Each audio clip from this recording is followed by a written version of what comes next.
Demonstrators wearing Guy Fawkes masks and carrying banners and placards converged on Trafalgar Square before marching towards the House of Commons.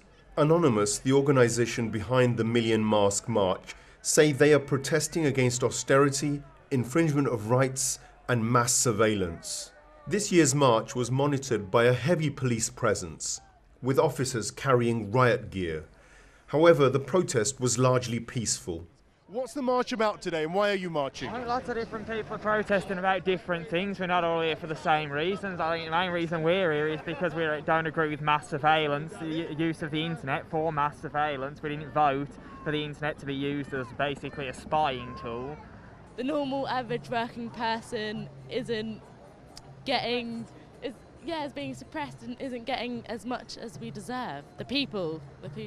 And we don't have a say in anything as well, so yeah. The people who run the country don't have a clue, basically.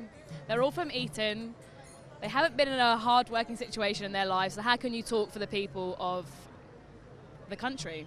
Two laws that uphold all of the laws and they cover everything. One is I do not harm anybody. The second is I do not cause anybody any loss. Yeah, and I care about that, and this government doesn't. It's really, really bad, I think, for people to be turning on immigrants when really the real problem, I don't blame people for this, but the real problem, is corporations and the billions they avoid in tax each year. Well, today's protest has come to a conclusion outside the Houses of Parliament. It seems to have passed off peacefully.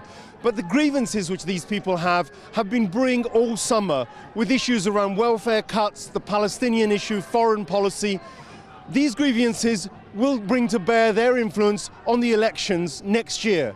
Mohsin Abbas, Al Ittija TV, London.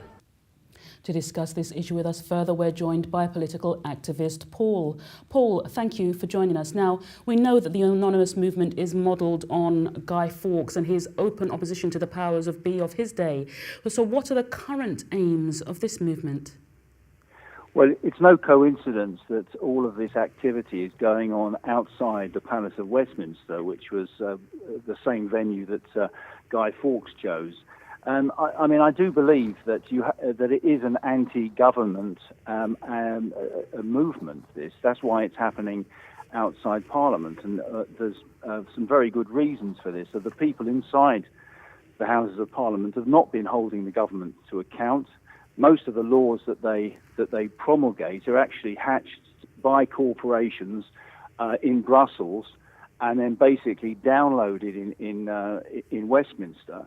And the actual MPs are actually collecting their salaries under false pretenses. 60% of our laws are made in Brussels, and yet their salaries and their number still remain as they were before. In fact, they've had a 10% pay hike. This is why people are assembling outside the Houses of Parliament. We don't feel it's doing its job.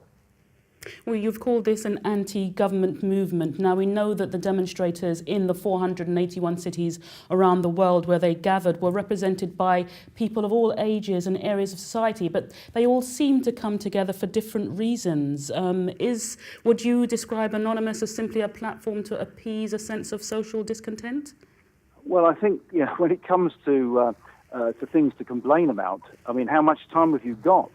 The list is incredibly long, and it's a bit like, is it an organised organisation? I don't think so.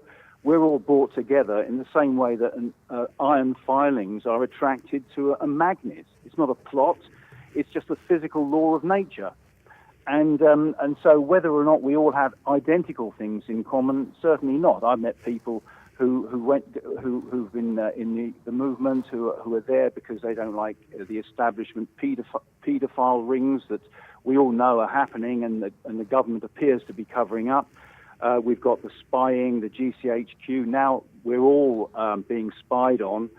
This is not the way to conduct a democratic setup. So, you're talking about democracy here. You're saying it's not an organisation. Now, the Anonymous movement says its function is not it doesn't function by credentials, but by the power of ideas. How effective is this in bringing about social or political change? Well, only time will tell, sadly. But I mean, you can't expect people to sit at home on their hands and just taking out, watching the television and what the government are telling them to do. People are getting out there on the streets because they don't believe what we're being told, and they have very good reasons for not believing it. I mean, you mentioned Palestine. I mean, why is it the British, young British people of Muslim extraction are going to places in the Middle East to fight on the other side? Well, I think perhaps if our government didn't bomb so many Muslim countries, then perhaps they wouldn't have any reason to go abroad and become radicalized. I mean, I think you can't just say blame it on these mullahs in some mosques for radicalizing these young people. It's our government and its policies that are radicalizing them. Well, I mean, the idea of protests in this way are an acceptable means of expressing one's opinion, but some of these protests yesterday were quite aggressive and behaviour which led to arrests. Now, neither violent protests or police brutality are acceptable, so why did it come to this yesterday? Well, I don't know how many people were actually there, but according to a newspaper article I read, there were 10 arrests. One of them was for lighting a firework on bonfire night, that's fireworks night.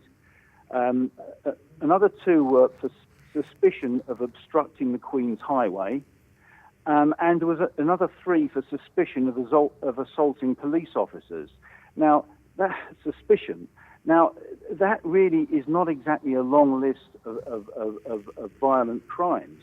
And I mean, personally, I'm one of the peaceniks that don't like the British government because of its foreign policy. So obviously, I'm dead against any kind of violence, and I do regret. There was one person that was accused of grievous bodily harm, and that is an appalling act, and I reject it 110%. But certainly to characterise the demonstration as a riot is a misuse of the English language. Political activist Paul, thank you very much for joining us today.